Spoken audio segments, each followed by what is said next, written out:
जय Hind. Welcome to Vijaypath all exam preparation. आप सभी का एक बार फिर से हिस्ट्री की क्लासेस में हार्दिक स्वागत है। आज गुप्त साम्राज्य को आगे हम कंटिन्यू करने वाले हैं। लास्ट क्लास में गुप्त साम्राज्य की इंट्रोडक्शन हमने स्टडी की थी। आगे जो है वो इसमें किस किस तरीके की यहाँ पे कौन कौन सी कलाएं थी, कौन कौन से ऐसे फेमस वर्किंग हुई है गुप्त काल में, कौन से फेमस राजा थे जिनको उपाधियां दी गई, कुछ कॉन्सेप्ट हमने डिस्कस किए हैं, कुछ के बारे में आगे हम कंटिन्यू करेंगे। गुप्त साम्राज्य को हम आगे स्टार्ट कर रहे हैं।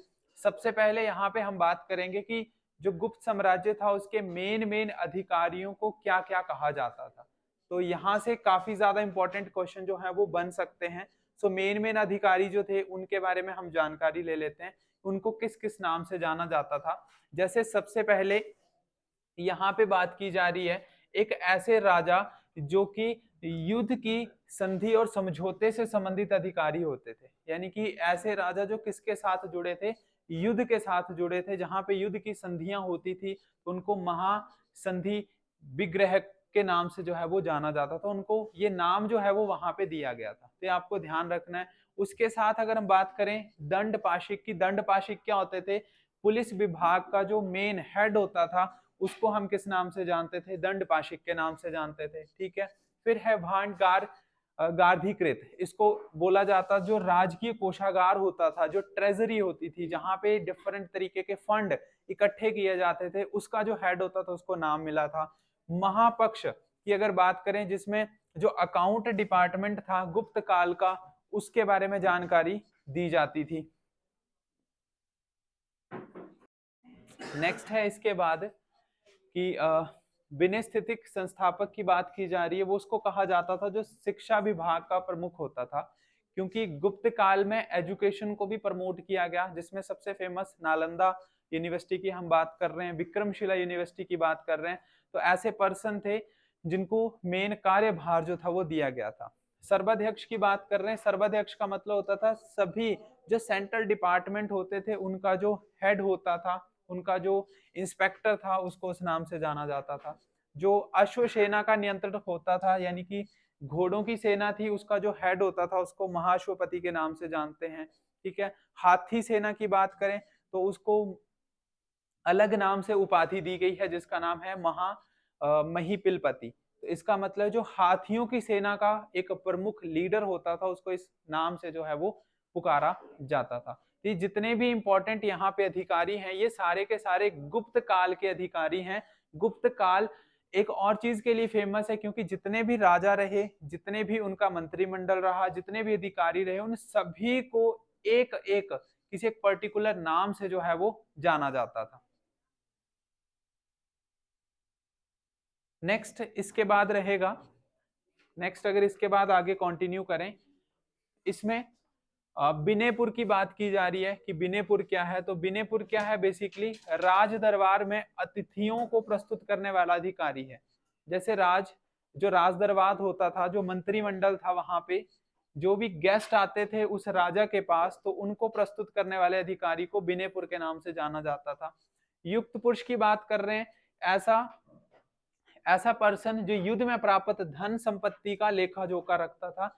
जब भी यहाँ पे लड़ाइयां हुई हैं तो ऐसा राजा, उसका नाम था युक्त पुरुष, यानी कि उसको उपाधि दी गई थी। ऐसा पर्सन था जो कि जितने भी युद्ध होते थे वहां पे जो भी धन संपत्ति, जो भी वहां पे वो लूट के लेके आते थे, उन सभी का जो क्या रखता था वो लेखा जोखा रखता था। उसके बाद है खाने से रिलेटेड, तो जो राजकीय रसोई थी वहां का वो इंस्पेक्टर होता था। ठीक है। उसके बाद है रण भंडार नागरिक, जिसको सेना भंडार का प्रभारी नियुक्त किया गया। ठीक है। आर्मी में जो भी स्टोर थे उनको हेड वो देखता था। महानरपति, ऑलरेडी दिल्ली पुलिस के एग्जाम में क्वेश्चन लास्ट ईयर भी पूछा गया है। हेड ऑफ फुट सोल्जर की बात कर रहे हैं, जो भी हमारा पैदल सेना चलती थी उनका जो मुखिया होता था उसको नाम दिया गया था महानरपति। तो महानरपति के नाम से हम किसको जानते हैं?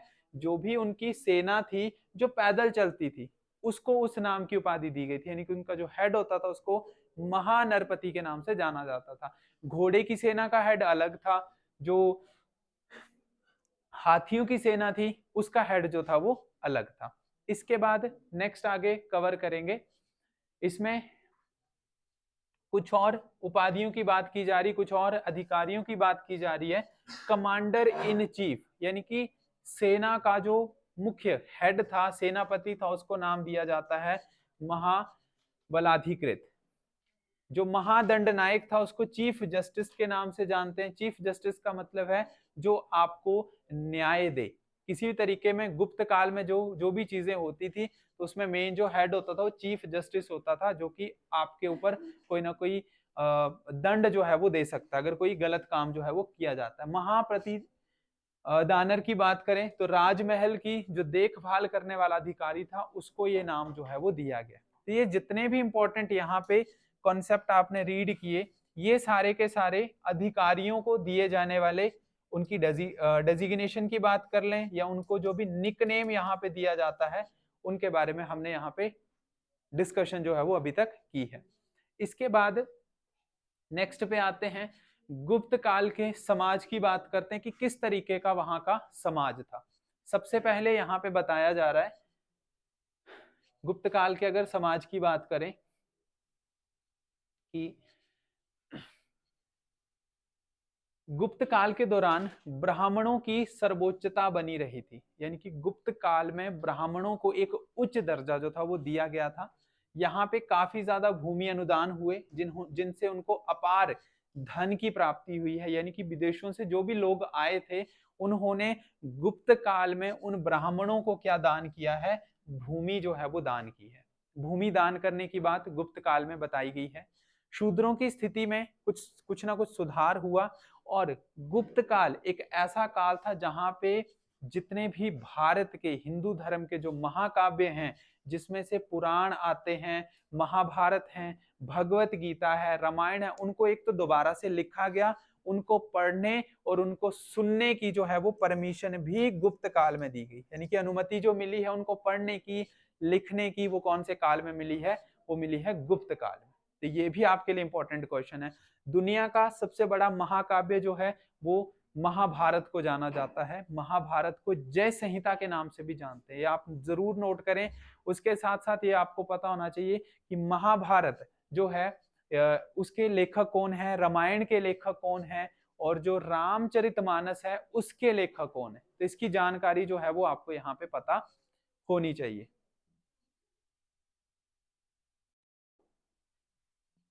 तो गुप्त साम्राज्य की हम बात कर रहे हैं। गुप्त साम्राज्य ऐसा साम्राज्य था जिसने भारत के हिंदुओं के जो सबसे बड़े ग्रंथ थे, महाकाव्य थे, जिसमें पुराण आते हैं, रामायण है, भगवत गीता है, उनको वहां पे रीराइट किया गया, दोबारा से लिखा गया। और वहां पे जो भगवान कृष्ण थे, भगवान विष्णु थे, उनको पढ़ने या फिर उनको पूजने की अनुमति जो है वो यहाँ पे दी गई थी। जितने भी महाकाव्य थे उनको पढ़ने की अनुमति जो है वो गुप्त काल के दौरान जो है वो दी गई है। नेक्स्ट इसके बाद हम बात करें तो यहाँ पे आएगा कि वर्ण व्यवस्था और ज्यादा जो है वो पावरफुल होगी। वर्ण व्यवस्था का मतलब जो क्लास वाइज यहाँ पे चीजों को डिवाइड किया गया था, क्योंकि कास्ट की बात नहीं कर रहे हैं, क्लास की यहाँ पे बात कर रहे हैं, वर्ण व्यवस्था। उससे क्या हुआ, और ज्यादा जातियों की जो है वो संख्या में वृद्धि होगी।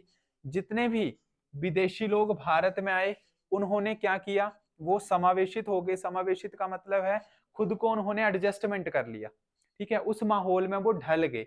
और उसके साथ साथ उन्होंने क्या किया, भूमि को दान दिया। भूमि को दान करने से किसकी संख्या या कौन सी जाति की संख्या बढ़ गई, वो है ब्राह्मण जनजाति। तो उसकी जो है वो ब्राह्मणों की जो जनजाति है वो वहां पे उस समाज में धीरे धीरे विलय होगी। और कुछ ऐसे साम्राज्य थे जहां से व्यापार और नगरों का क्या हो गया, पतन हो गया, और वो भी धीरे धीरे कौन सी जाति में परिवर्तित हो गए, ब्राह्मण समाज में जो है वो परिवर्तित हो गए। तो क्वेश्चन ये यहाँ से बन सकता है कि जो गुप्त काल था, हालांकि वो बौद्ध धर्म को सबसे ज्यादा प्रमोट कर रहा है, लेकिन अगर बात की जाए कौन सी जाति या कौन सी क्लास वहां पे सबसे प्रमुख हुई, वो है ब्राह्मण। ब्राह्मणों से क्या क्वेश्चन बनता है कि गुप्त काल ऐसा पहला साम्राज्य हुआ जहां पे महाकाव्यों को पढ़ने की, उनको सुनने की अनुमति दी गई। हालांकि बौद्ध धर्म को अपनाते थे, लेकिन भगवान विष्णु की पूजा करने के लिए इनको अनुमति जो है वो यहाँ पे दिलवाई गई थी। नेक्स्ट इसके बाद अगर बात करें, सबसे इंपॉर्टेंट क्वेश्चन है कि महिलाओं की स्थिति क्या थी, गुप्त काल में महिलाओं की स्थिति क्या थी। तो गुप्त काल ऐसा पहला यहाँ पे काल है जहाँ पे हमें पता चलता है सती प्रथा का, और उसके साथ साथ हमें पता चलता है बाल विवाह का। गुप्त काल ऐसा पहला काल है। सती प्रथा की बात की जा रही है, पति की मृत्यु के बाद जो उनकी पत्नी थी उनके द्वारा आत्मदाह कर लिया जाता था। आत्मदाह का मतलब है कि खुद को आग के अंदर वो जला देते थे। उसके साथ साथ यहाँ पे पहला उदाहरण की बात करें गुप्त काल में देखने को मिलता है। यहाँ पे काफी ज्यादा ऐसी चीजें हैं कि जो सती प्रथा जो है वो गुप्त काल से पहले भी हुई है, लेकिन उसके जेन्युइन प्रमाण जो है वो हमें पता नहीं चले। तो गुप्त काल ऐसा पहला काल है जहाँ पे उसके बारे में हमें जानकारी पता चलती है। जहाँ पे लड़कियों का सती होने की बात की गई, गुप्त काल में पता चलता है। सबसे पहली जानकारी किसकी पता चलती है? भानुगुप्त, जो कि वहां पे सेनापति थे, और भानुगुप्त के सेनापति थे। भानुगुप्त एक मेन राजा था, उनके जो सेनापति थे उनका नाम था गोपराज। उनकी जो पत्नी थी तो वो जो है वो सती हुई थी, और इसी का प्रमाण जो है वो गुप्त काल में हमें ये बताता है कि उस काल में महिलाओं की क्या स्थिति थी, मतलब किस तरीके से वहां पे वुमेन्स के ऊपर अत्याचार आप बोल सकते हैं, कैसी सिचुएशंस में वो महिलाएं जो है वहां पे रहती थी। उसके साथ साथ बहुविवाह की बात की जा रही। बहुविवाह का मतलब है मल्टीपल तरीके से वहां पे मैरिज करवाई जाती थी। जैसे अगर कोई शादी टूट जाती है, ठीक है, या किसी की डेथ हो जाती है, तो हर बार ऐसा नहीं कि उनको सती करवाना है, हर बार कई बार उनकी दोबारा से शादी करवा दी जाती थी। उसके साथ साथ बाल विवाह की बात भी कर रहे हैं, अल्पायु हम जिसको बोलते हैं, जो कि 18 से कम साल में भी शादी जो थी वो करवा दी जाती थी। तो लगभग 10-12 साल, मतलब कि जब बच्ची का जन्म होता था उसी टाइम वो डिसाइड कर लिया जाता था कि इसकी शादी जो है वो किस घराने में करवाई जाएगी। ठीक है, तो इंपॉर्टेंट है, इसको आप नोट करेंगे। नेक्स्ट, इसके बाद महिलाओं को किसी भी तरीके का संपत्ति का अधिकार नहीं था। तो राइट टू प्रॉपर्टी की बात कर रहे हैं। जितना भी भूमि दान होता था उसमें किसी भी तरीके से महिलाओं के बारे में जानकारी हमें पता नहीं चली है।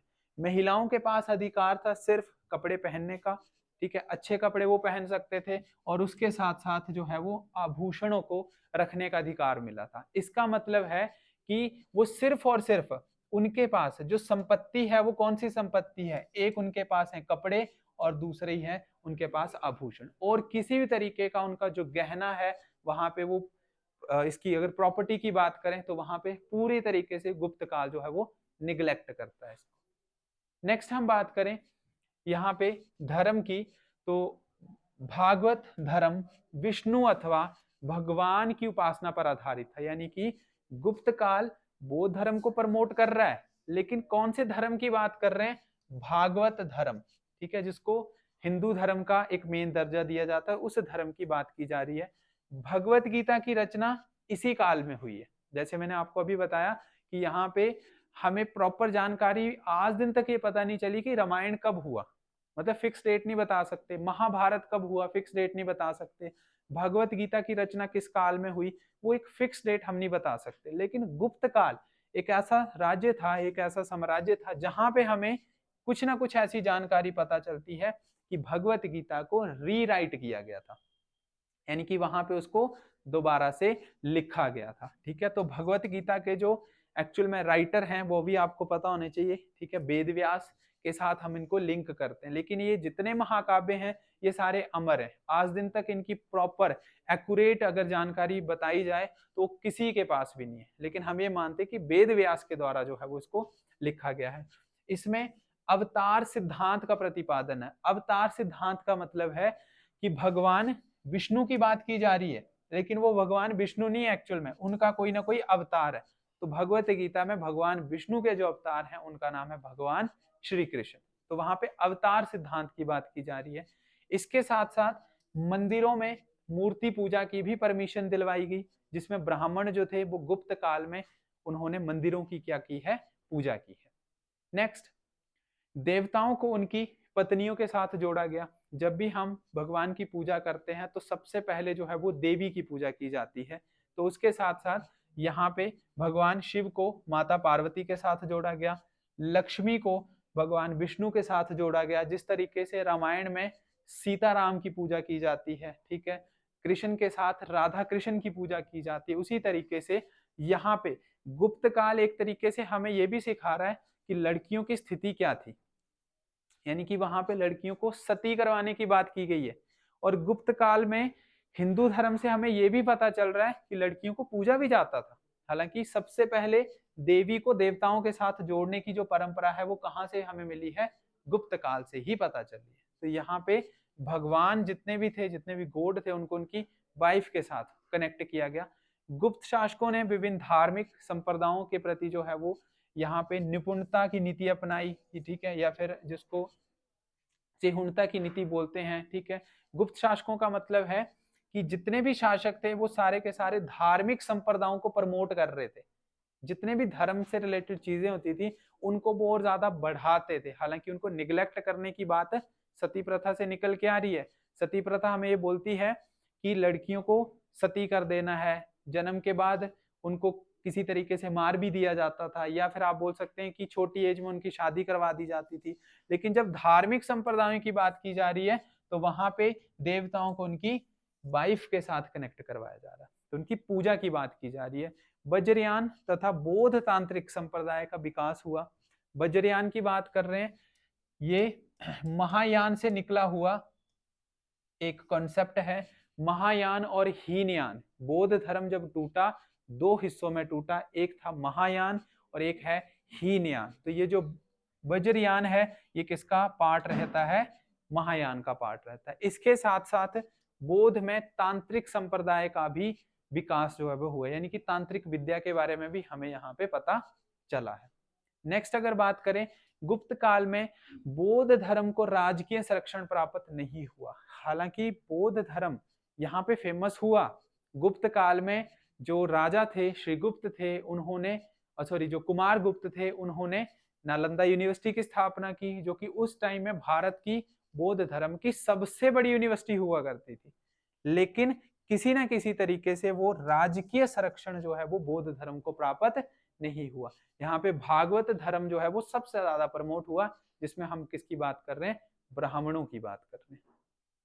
नेक्स्ट, गुप्त काल की अर्थव्यवस्था की बात कर रहे हैं तो 5 कैटेगरीज में यहाँ पे डिवाइड किया गया था। जैसे सबसे पहला मोस्ट इंपॉर्टेंट क्वेश्चन आता है वो है खिला। खिला का मतलब क्या है, आपसे क्वेश्चन पूछा जा सकता है। जैसे महानरपति की हम बात कर रहे थे, महानरपति बोला जाता है गुप्त काल में जितने भी पैदल चलने वाले सेनानी हुआ करते थे उनका जो मुखिया होता था उसको बोला जाता था महानरपति। उसी तरीके से वेद का मीनिंग आपको ऑलरेडी बताया, वेद का मीनिंग होता है ज्ञान। उपनिषद का मीनिंग आपसे डिस्कस हुआ है, गुरुओं के साथ बैठ के ज्ञान की प्राप्ति करना। तो उसी तरीके से अगर आपसे बोला जाए कि what is the meaning of खिला, तो खिला का मीनिंग क्या है, खिला का मीनिंग है बंजर भूमि, जहां पे कोई भी चीज उगाई नहीं जा सकती।